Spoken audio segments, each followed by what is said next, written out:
Welcome to மொஷேஸ் கில்லாடி kitchen. ராகி மாவை வச்சு கொஞ்சம் கூட விரிசலே இல்லாத மாதிரி பஞ்சு போல் சாஃப்டாக இருக்கக்கூடிய ராகி பூரண கொழுக்கட்டை தாங்க இன்றைக்கி வீடியோவில் பார்க்க போகிறோம். விநாயகர் சதுர்த்தின்னு சொன்னாலே கொழுக்கட்டை தாங்க ஃபேமஸ்ஸு. இந்த விநாயகர் சதுர்த்திக்கு கொஞ்சம் வித்தியாசமாக ராகி மாவை வச்சு பூரண கொழுக்கட்டை தாங்க பண்ண போகிறோம். இந்த கொழுக்கட்டை பண்ணுறதுக்கு ரொம்ப அதிக டைம்லாம் எடுக்காதுங்க. ஜஸ்ட்டு ஒரு 20லேருந்து 25 நிமிஷத்தில் இதை செஞ்சு முடிச்சிடலாம். எப்பயும் ஒரே மாதிரி மெத்தடில் ட்ரை பண்ணுறீங்கன்னா கொஞ்சம் வித்தியாசமாக இந்த விநாயகர் சதுர்த்திக்கு ராகி மாவை வச்சு எப்படி பண்ணலாங்கிறத பார்க்கலாங்க. அதுக்கு அடுப்பை ஆன் பண்ணி ஒரு கடாய் வச்சுருங்க. இதில் 1.25 கப் அளவுக்கு தண்ணி சேர்த்துக்கங்க. நான் எடுத்திருக்க கப்போட அளவு பார்த்திங்கன்னா 250 ml அளவுங்க. இதில் 1/2 டீஸ்பூன் உப்பு, 1 டீஸ்பூன் போல் நெய் சேர்த்துக்கங்க. தண்ணி இந்த மாதிரி கொதித்ததும் அடுப்பை சிம் பண்ணிடுங்க. தண்ணி அளந்த அதே கப்பாலே 1 கப் அளவுக்கு ராகி மாவு, இது கூடவே 1/4 கப் அளவுக்கு பச்சரிசி மாவு சேர்த்து ஒரு 7லேருந்து 8 நிமிஷத்துக்கு கைவிடாமல் இதை நல்லா கலந்து விட்டுக்கோங்க. நான் இன்றைக்கி வீட்டில் அரைச்ச மாவை பயன்படுத்தி செஞ்சு காமிச்சிருக்கேங்க. நீங்கள் கடைகளில் வாங்கின மாவை பயன்படுத்தி கூட செய்யலாம். நான் சொன்ன அளவுகளை மாறாமல் செஞ்சு பாருங்கள். இப்போ ஒரு 7லேருந்து 8 நிமிஷம் இந்த மாதிரி கலந்து விட்டிங்கன்னா ஒன்று போல் நல்லா மிக்ஸ் ஆகி வந்துடுங்க. இப்போ அடுப்பை ஆஃப் பண்ணிவிட்டு இது வேறொரு பாத்திரத்துக்கு மாற்றி மூடி வச்சு ஒரு 10 நிமிஷம் அப்படியே விட்டுருங்க. இப்போ நம்ம பூரணம் ரெடி பண்ணிக்கலாம். அதுக்கு ஒரு பேனில் 3/4 கப் அளவுக்கு பொடிச்ச வெல்லம், 1/4 கப் அளவுக்கு தண்ணி சேர்த்து வெல்லத்தை நல்லா கரைச்சி எடுத்துக்கோங்க.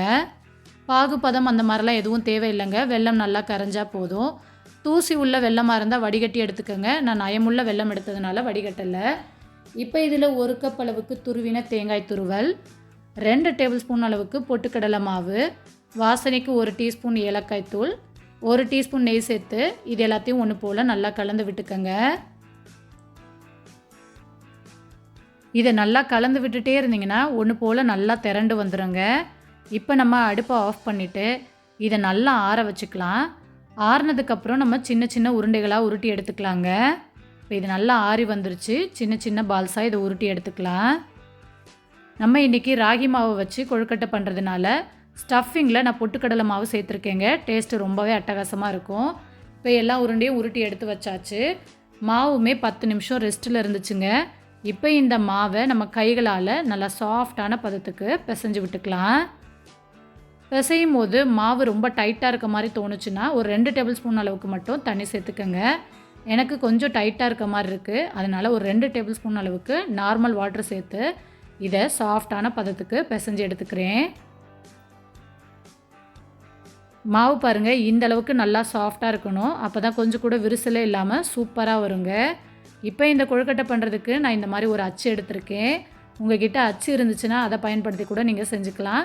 அப்படி இல்லைன்னா உங்களுக்கு எந்த ஷேப்பில் பண்ணணும்னு தோணுதோ அந்த ஷேப்புக்கு நீங்கள் கொழுக்கட்டை ரெடி பண்ணிக்கலாங்க.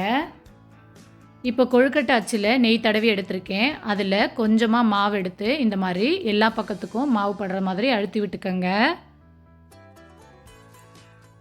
நம்ம சேனலில் நிறைய கொழுக்கட்டை ரெசிபி போட்டிருக்கேங்க. அதோட லிங்க்கை நான் ஐக்கானில் கொடுக்குறேன். தேவைப்படுறவங்க செக் பண்ணி பார்த்துக்கோங்க. அதே மாதிரி உள்ள மாவு ரொம்ப அதிகமாக வைக்க வேண்டாங்க. கொஞ்சமாக வச்சு நல்லா அழுத்தி விட்டுட்டு அதுக்கப்புறம் நம்ம ரெடி பண்ணி வச்சுருக்க ஸ்டஃபிங்கை உள்ளே வச்சு கொஞ்சமாக மேல் மாவையும் வச்சு இதை நல்லா டைட்டாக க்ளோஸ் பண்ணிடுங்க. இப்போ பாருங்கள், நான் ஓப்பன் பண்ணி காட்டுறேன் எவ்வளோ சூப்பராக வந்திருக்குன்னு. இதே மாதிரி நம்ம எல்லாத்தையுமே ரெடி பண்ணி எடுத்துக்கலாங்க. நான் எல்லாத்தையும் ரெடி பண்ணி எடுத்துட்டேன்.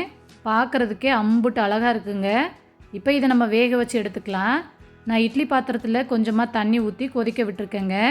தண்ணி நல்லா கொதித்து வந்ததும் நம்ம கொழுக்கட்டையை உள்ளே வச்சிடலாம்.